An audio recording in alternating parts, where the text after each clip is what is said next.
Ah, ok. Otra vez que estuve aquí no tenía un micrófono. A lo menos no así de fuerte, de que me acuerdo. Bueno, gusto estar con ustedes nuevamente.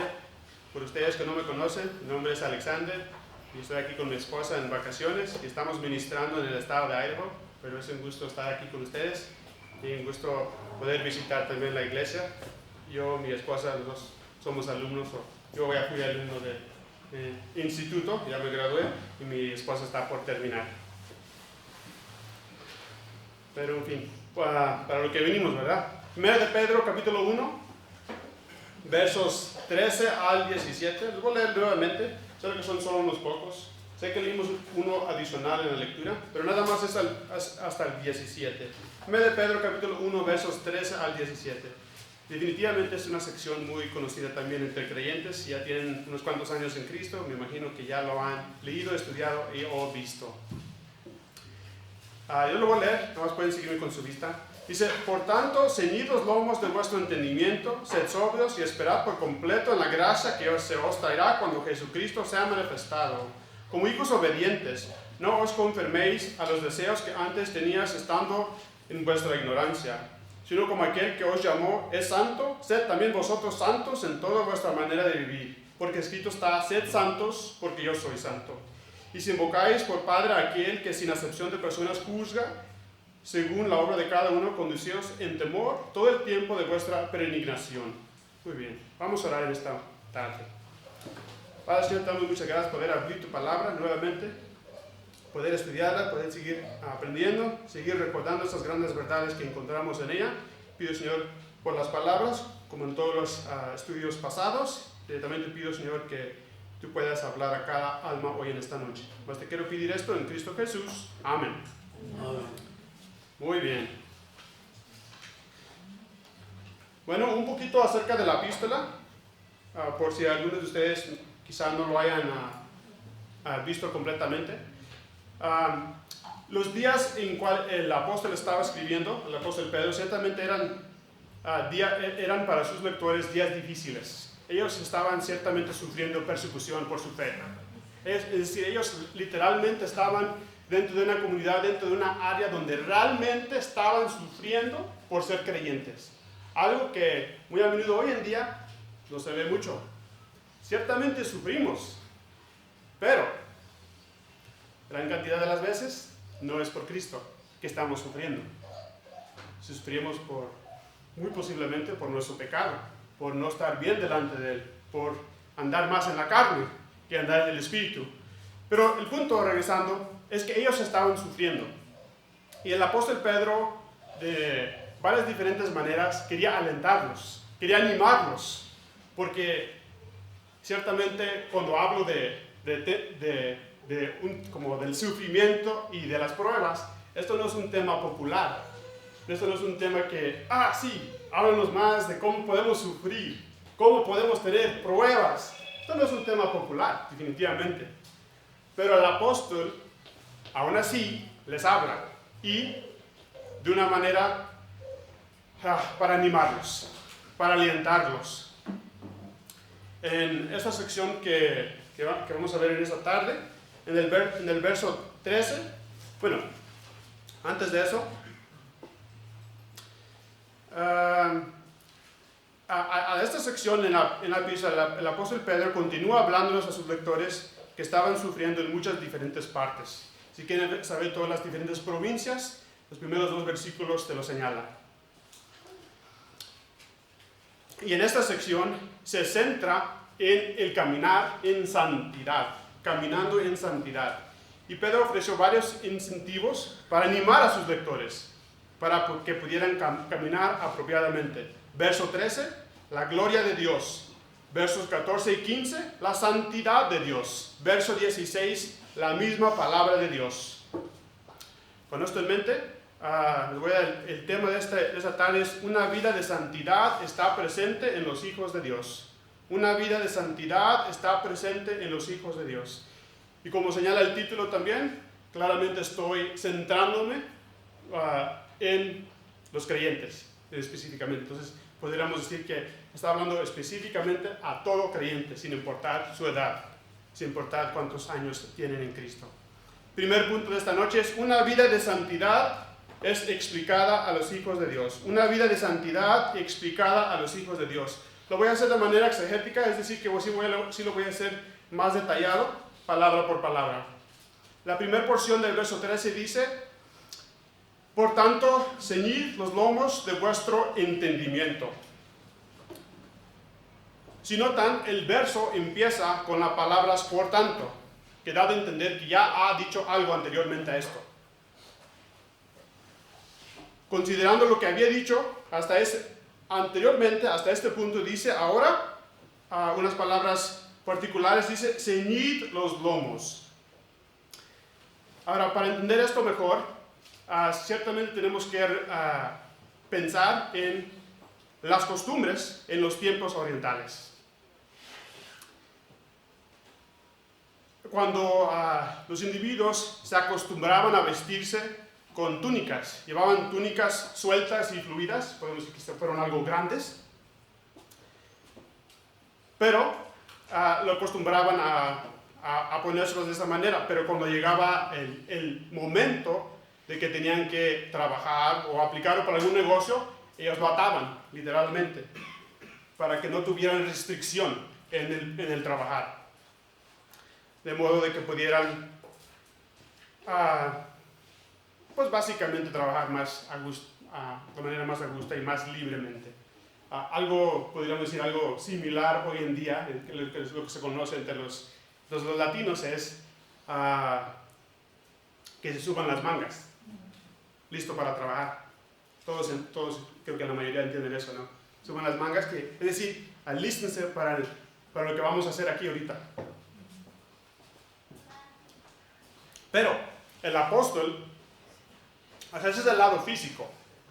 El lado físico es prepararnos para el trabajo que vamos a hacer. Pero en el lado espiritual, le estaba diciendo que se prepararan de manera mental para lo que tenían por adelante. Que necesitaban preparar sus mentes para estar listos para lo que venía.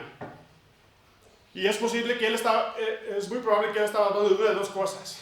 Que preparaban sus mentes para las pruebas, o dos, que preparaban sus mentes para el servicio espiritual. Voy a hablarles un poquito de las dos. En referente a las pruebas, como les mencioné, siendo que el apóstol lo menciona en más de una ocasión, no es de sorpresa saber que él les estaba exhortando para que se animaran, para que pudieran serle fiel y, podríamos decir, no desmayar en medio del tiempo de las pruebas. Unas menciones que hace es 1 de Pedro 1:6. La primera dice: en lo cual vosotros os alegráis, aunque ahora por un poco de tiempo, si es necesario, tengáis que ser afligidos en diversas pruebas. Literalmente, quiere decir el original que literalmente tienen que pasar por pruebas, no como dada una opción o algún signo de interrogación, sino más bien era una afirmación que era necesario, que iban a tener que sufrir. Otra mención que él hace es 1 de Pedro capítulo 4, verso 12.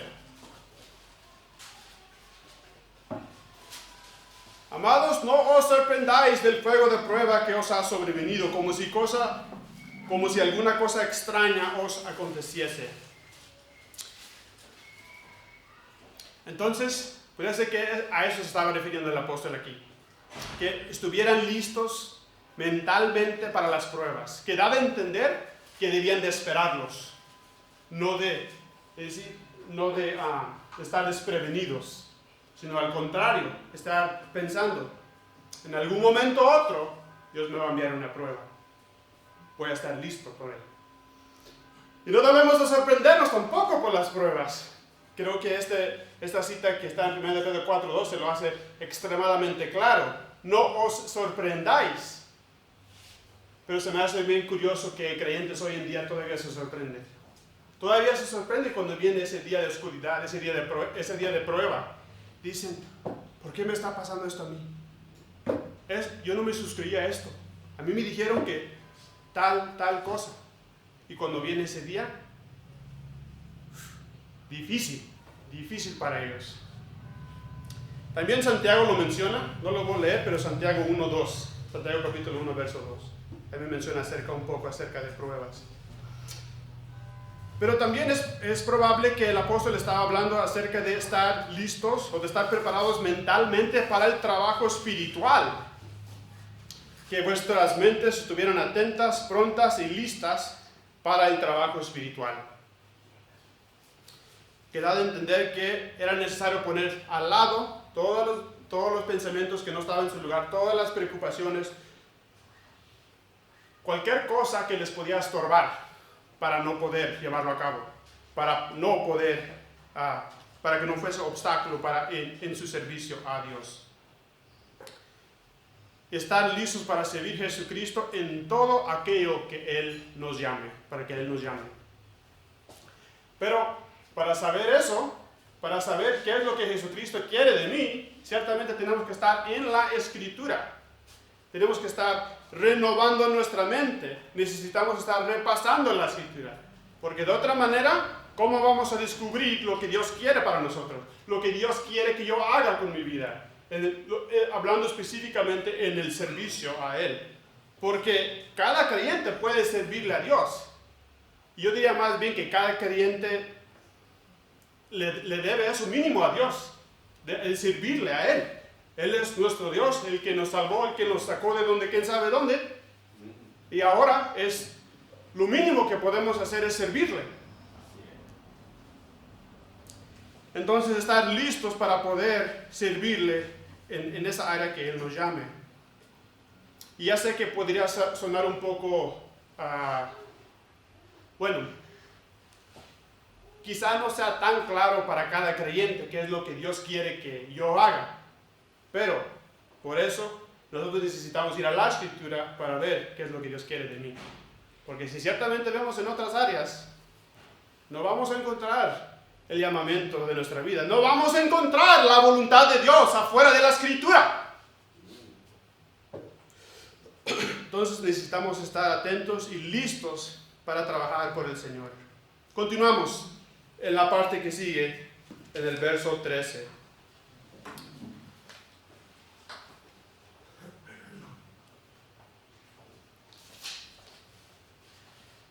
Dice, la parte que sí se dice, sed sobrios.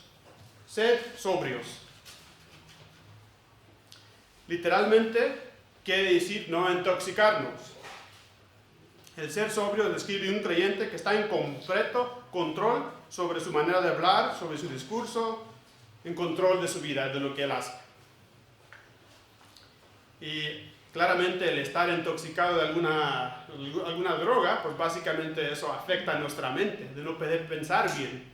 Y de cierta manera, esa droga, esa sustancia nos controla, sea temporalmente o sea por largos tiempos. Pero a fin de cuentas es lo que hace. Afecta a nuestra mente. Ya no podemos pensar bien, ya no podemos hacer buenas decisiones. La Biblia condena el estar embriagado. En el libro de Proverbios, capítulo 23, versos 29 al 35, nos ayuda a entender eso un poco más claramente. Libro de Proverbios, capítulo 23, versos 29 al 35. ¿Para quién será el ay? ¿Para quién el dolor? ¿Para quién las rencillas? ¿Para quién las quejas? ¿Para quién las heridas en balde?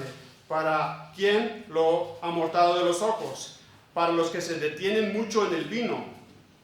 Para los que van buscando la mistura. No mires al vino cuando rocea, cuando resplandece su color en la copa. Se entra suavemente, mas el fin como serpiente morderá y como áspid dará dolor.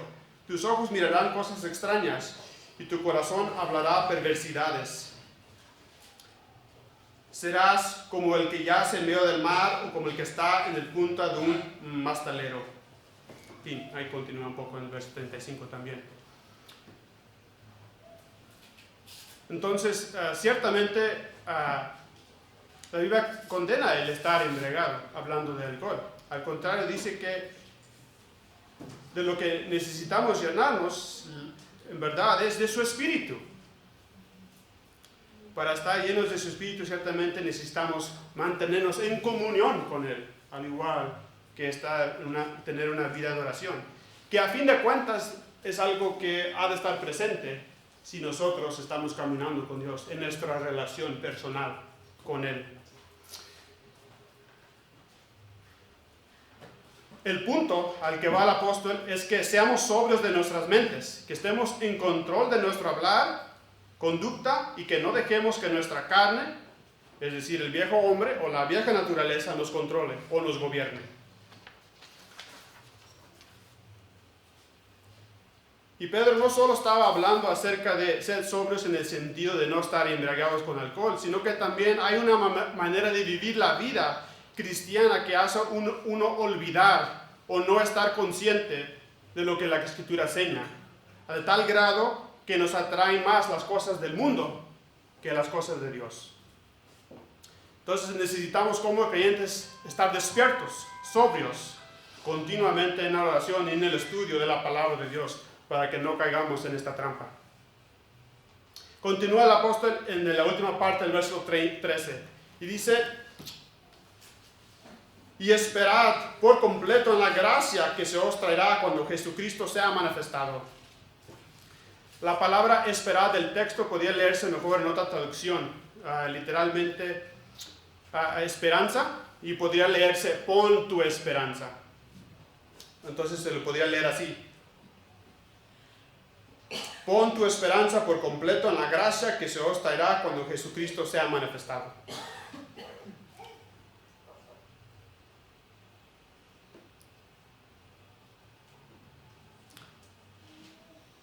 Otra vez, tomen en cuenta que los lectores del apóstol Pedro estaban desanimados. Estaban viviendo días difíciles. Y él quería alentarlos.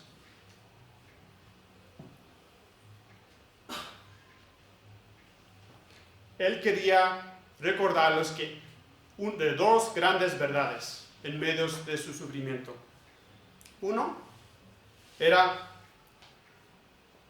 que Dios iba a regresar por ellos. Pero entre eso, o entre comillas, podemos decir que, claro, Cristo va a regresar por su iglesia, pero más específicamente que Él los iba a premiar y además glorificar. Y eso es algo que ciertamente únicamente los hijos se van a beneficiar de. Solo los hijos de Dios van a beneficiarse de esto, lo que acabo de mencionar. Yo ahorita voy a dar más detalle a esto. Referente a premiar, pues, si se acuerdan, vamos a ver unas citas primero, referente a esto, referente a premiar. Y ciertamente, si son conocedores del tema, estoy hablando del tribunal de Cristo, del tiempo cuando Cristo va literalmente a premiar a los creyentes. Unas citas referente a esto es una conocida, es 2 Corintios 5:10. Dice: porque es necesario que todos nosotros comparezcamos ante el tribunal de Cristo para que cada uno reciba según lo que haya hecho mientras estaba en el cuerpo, sea bueno o sea malo. Además también en la misma epístola, 1 de Pedro, esa cita fue 2 Corintios 5:10. La otra es 1 de Pedro 1:7, para que sea sometida a prueba vuestra fe, mucho más preciosa que el oro, el cual, aunque perecedero, se prueba con fuego, sea hallada en alabanza, gloria y honra cuando sea manifestado Jesucristo. Y además también tengo un tercero, Apocalipsis capítulo 22, verso 12. Eso es lo que dice: he aquí yo vengo pronto y mi galardón conmigo para recompensar a cada uno según sea su obra. Entonces el apóstol aquí, señalando el primero, quería recordarles que ellos ciertamente iban a poder recibir premio y que usaran eso para animarse, para alentarse en medio de ese tiempo difícil. Y en específico, para ellos, uno que se me hace más que sobresaliente, sería la corona de vida. Santiago capítulo 1, verso 12. Santiago capítulo 1, verso 12.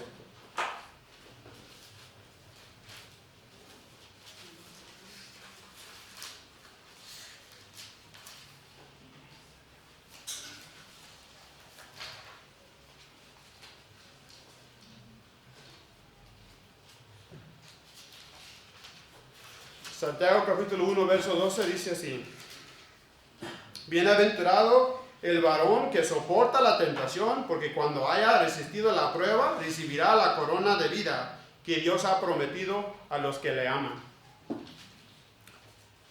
Entonces, ciertamente esto podía haber sido una a la vista, porque ellos sí estaban sufriendo por Cristo.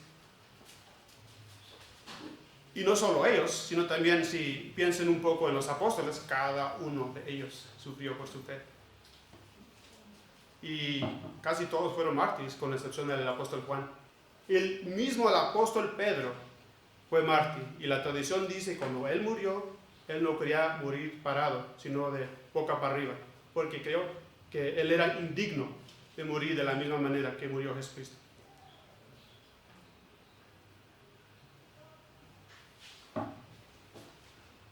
Y también para recordarles del hecho de que ellos iban a ser glorificados un día, de que ellos un día iban a tener nuevos cuerpos. Una cita rápida referente a esto: Romanos capítulo 8, verso 23. Romanos 8, verso 23. Y no solo ella, sino que también nosotros mismos, que tenemos las primicias del Espíritu, nosotros también gimimos dentro de nosotros mismos, esperando la adopción, la redención de nuestro cuerpo. También el libro de Filipenses, capítulo 3, verso 21, lo menciona.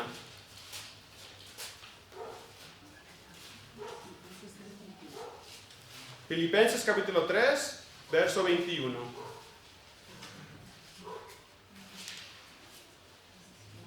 El cual transformará el cuerpo de la humillación nuestra para que sea semejante al cuerpo de la gloria suya, por el poder con el cual puede también sujetar a sí mismo todas las cosas. Muy bien, vamos a continuar al verso 14. No sé cuánto tiempo me dieron, pero vamos a continuar. Verso 14. Vamos a ver el segundo punto en esta noche. Nada más les voy a compartir 3 en esta noche. Ya vimos el primero. El segundo es: una vida de santidad caracteriza a los hijos de Dios. Una vida de santidad caracteriza a los hijos de Dios. Verso 14. Como hijos obedientes, no os conforméis a los deseos que antes tenías estando en vuestra ignorancia. La primera parte del verso dice como hijos obedientes.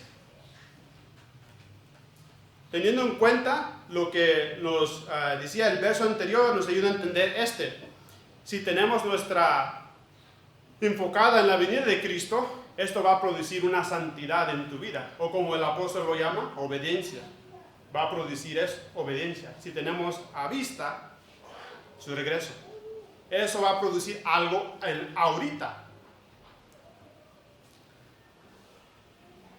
Y la presencia de la obediencia en la vida del creyente también caracteriza que es hijo suyo, porque de manera general puede decir que un creyente que está continuamente en obediencia hacia Dios, ciertamente es uno que tiene una relación con Dios bien establecida, que remarca el hecho de que es hijo. A diferencia a alguien que dice ser creyente, pero no obedece la palabra de Dios en ningún momento, pues básicamente podríamos decir que nada más es profesante. Pero la verdad, si nunca es obediente en algún punto u otro de su vida,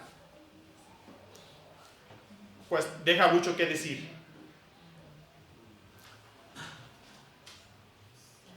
Una cosa es decir que el creyente ha desobedecido a Dios y luego va a Dios para confesarse.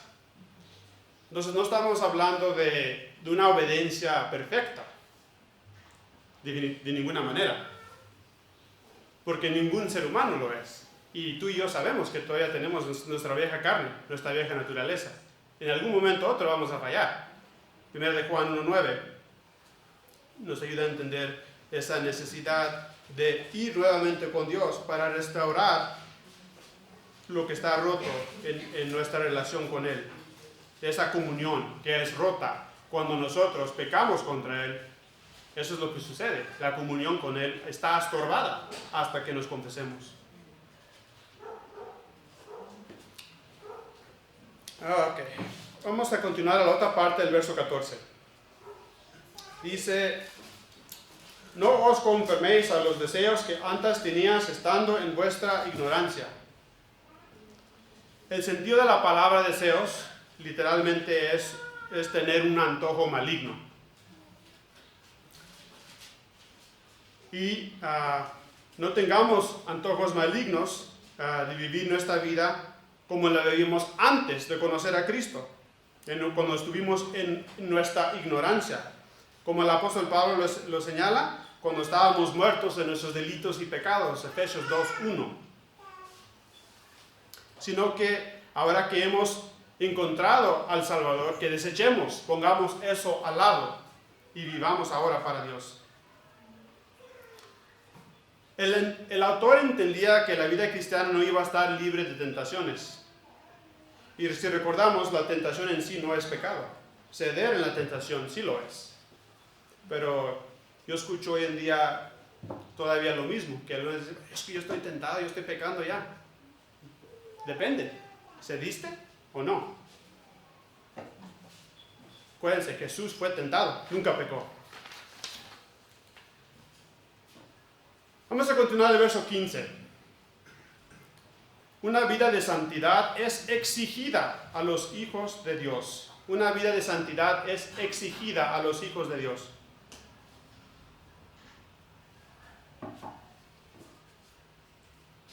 El verso 15 dice, sino como aquel que os llamó es santo, es la primera parte. Ahora aquí está enfocándose un poco en la santidad de Dios, cuando está hablando acerca de.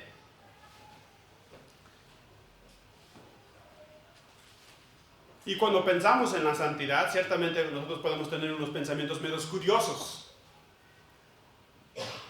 Pero la verdad es que cuando pensemos en la santidad, la mejor manera que podemos llegar a poder comprenderlo es pensando en Dios, quien es santo, que es uno de sus atributos, es parte de quién es Él. Ciertamente para entender la santidad tenemos que ver hacia Dios, quien es santo. La palabra santo viene de la palabra que quiere decir sagrado o puro, lo cual se refiere a la calidad de Dios, que es trascendentemente distintivo, es decir, se refiere a cómo Dios es mucho más allá del rango humano, es separado por completo de su creación, muy diferente, tanto en su naturaleza como también en la perfección de sus atributos. Y el profeta Isaías tuvo una experiencia en cuanto a la santidad de Dios. También es conocido, Isaías capítulo 6. Vayan conmigo para verlo rápidamente. Isaías capítulo 6, primeros 5 versículos.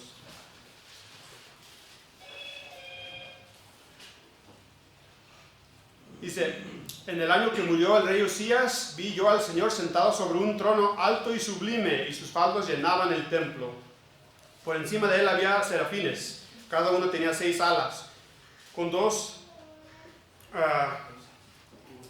cubrían sus rostros, con 2 cubrían sus pies, y con 2 volaban. Y el uno al otro daba voces, diciendo, Santo, Santo, Santo, Jehová de los ejércitos, toda la tierra está llena de su gloria. Y los quiciales de las puertas se estremecieron con la voz del que clamaba, y la casa se llenó de humo. Entonces dije, ay de mí, que soy muerto, porque siendo hombre inmundo de labios y habitando en medio del pueblo que tiene los labios inmundos, han visto mis ojos al Rey, Jehová de los ejércitos. Entonces, para el profeta Isaías, el efecto de haber considerado la santidad de Dios fue nada más para que darse cuenta de su propia indignidad y de su pecado en su vida. De qué tan indigno era de estar ahí. Continuamos en la otra parte del verso 15.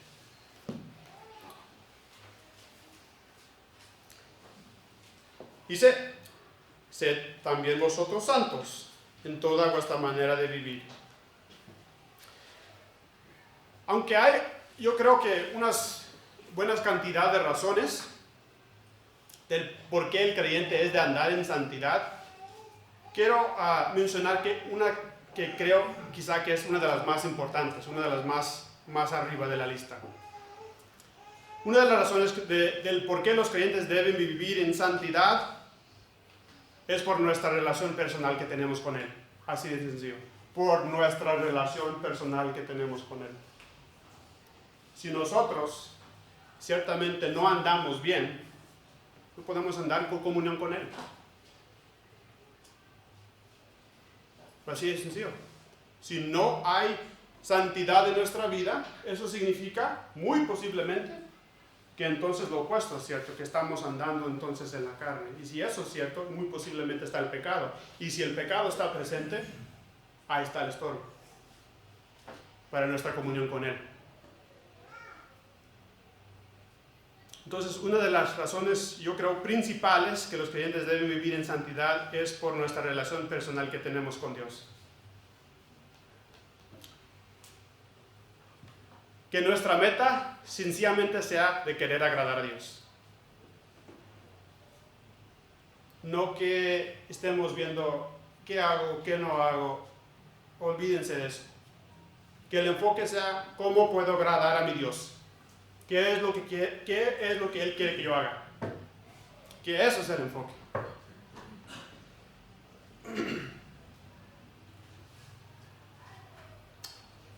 Y el apóstol no estaba diciendo que sus lectores estaban viviendo sus vidas sin santidad. No estaba diciendo eso.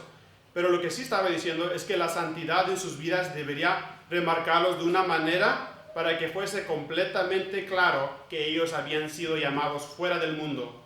En otras palabras, que ellos fueran claramente conocidos. Ahí están los creyentes. Eso sí.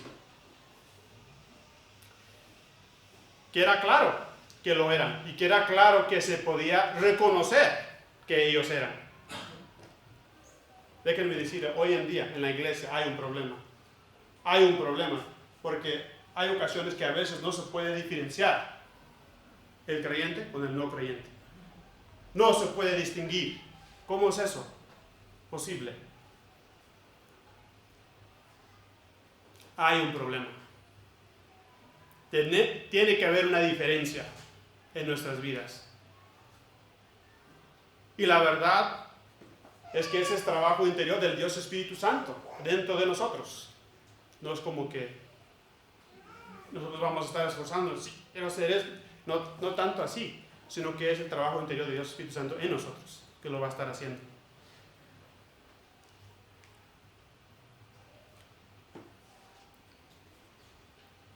Continuamos al verso 16. Dice, porque escrito está, sed santos porque yo soy santo. Ahora, no lo mencioné, pero el apóstol Pedro, a través de diferentes partes en toda la epístola, él hace mucha mención y está pensando mucho en el Antiguo Testamento a la hora de que él está escribiendo.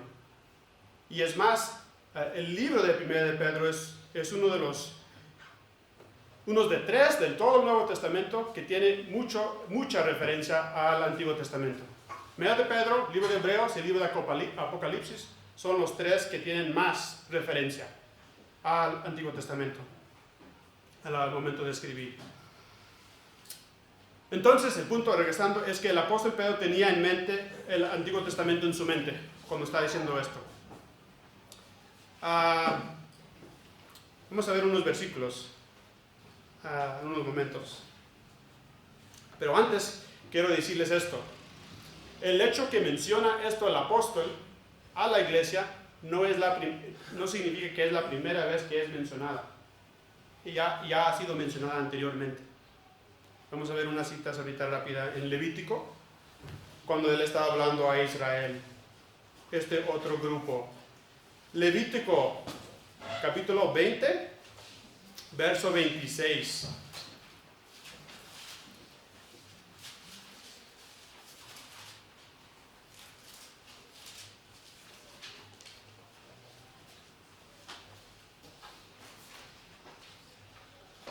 Levítico capítulo 20, verso 26.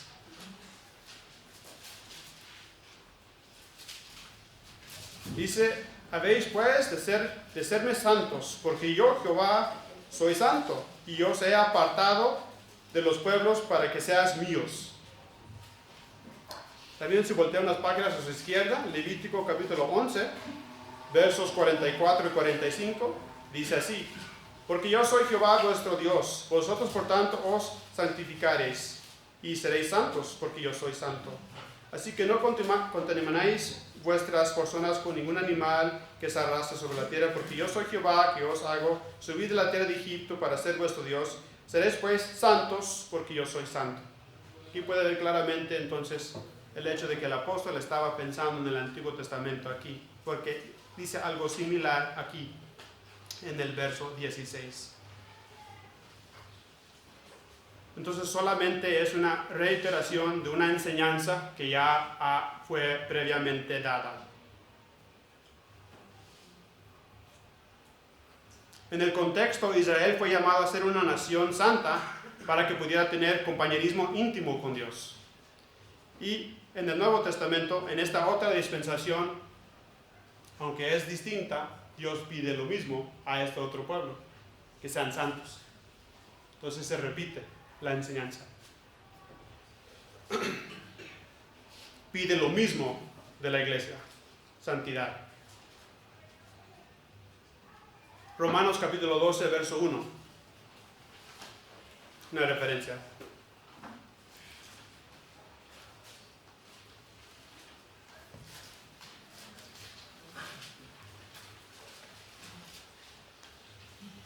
Romanos capítulo 12, verso 1. Así que, hermanos, os ruego por las misericordias de Dios que presentéis vuestros cuerpos en sacrificio vivo, santo, agradable a Dios, que es vuestro culto racional. Ahí está. Y vamos al verso 17. Dice, y si invocáis por Padre a aquel que sin acepción de personas juzga según la obra de cada uno, conducíos en temor todo el tiempo de vuestra peregrinación.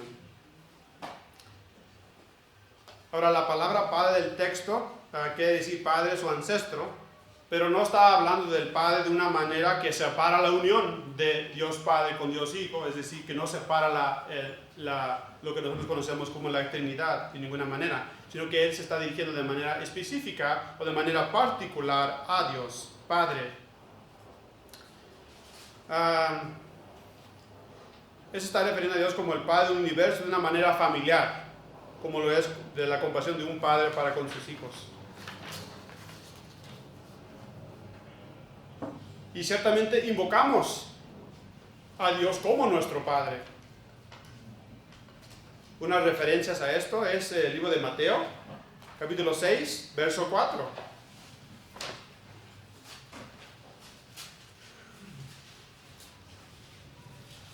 Libro de San Mateo, capítulo 6, verso 4 y también verso 9. Dice, para que sea tu limosna en secreto y tu Padre que ve en lo secreto te recompense en público. Y verso 9, vosotros pues oraréis así: Padre nuestro que estás en los cielos, santificado sea tu nombre.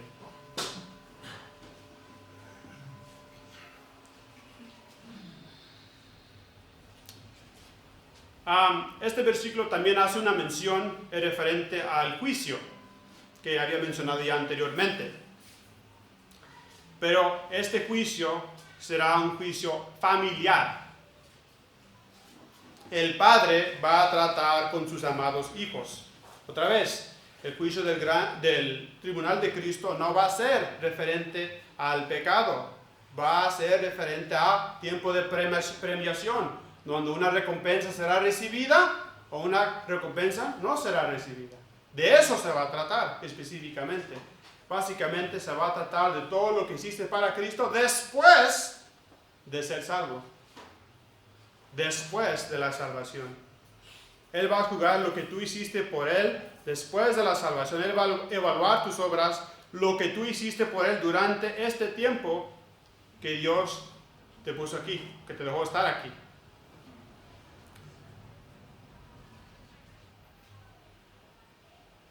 Y la verdad es que esto es de ánimo también para nosotros, para recordar, ok,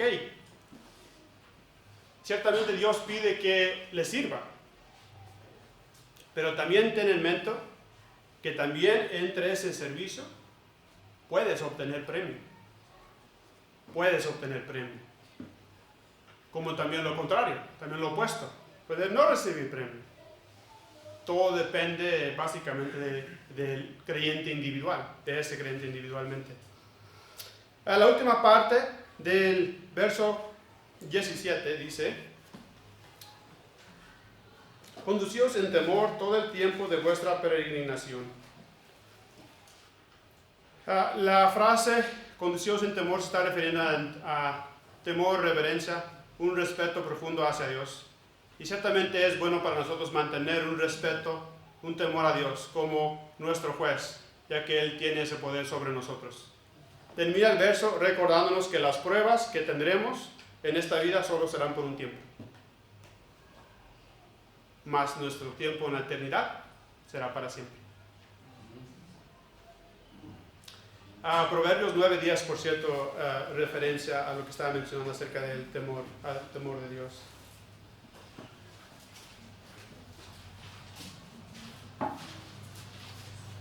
Bueno, me gustaría concluir en esta tarde hablando un tantito acerca de unos atributos de Dios que son ciertamente conocidos. Voy a hablar de 3. El amor de Dios, la misericordia, también de su santidad. El verdadero amor y adoración de Dios están marcados por nuestra comprensión de que Él es un Padre amoroso y misericordioso para con sus hijos. Porque ciertamente Dios es amor, pero también Dios es misericordia. Entonces nosotros entendemos eso mejor a través de entender mejor nuestro Dios. Pero no olvidemos que también Él es santo, que significa que también Él es juez sobre nosotros. Y Él es quien nos disciplina. Él es juez que nos disciplina a sus creyentes, a los creyentes. El punto es que la forma en cómo nosotros nos conducimos aquí en la tierra importa cómo nosotros nos conducimos aquí en la tierra por este tiempo que Dios nos da. Va a importar ahorita y va a importar después también, hablando en tiempo de eternidad.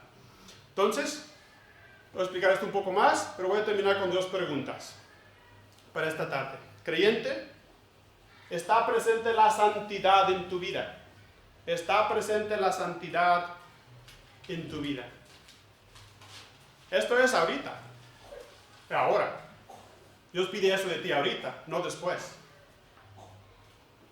Dios quiere que tú vivas para Él hoy, que tú le sirvas hoy.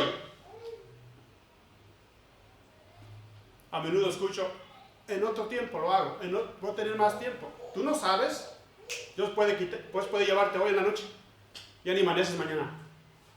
Y tú pensabas que tenías todo ese tiempo. Sírvele hoy.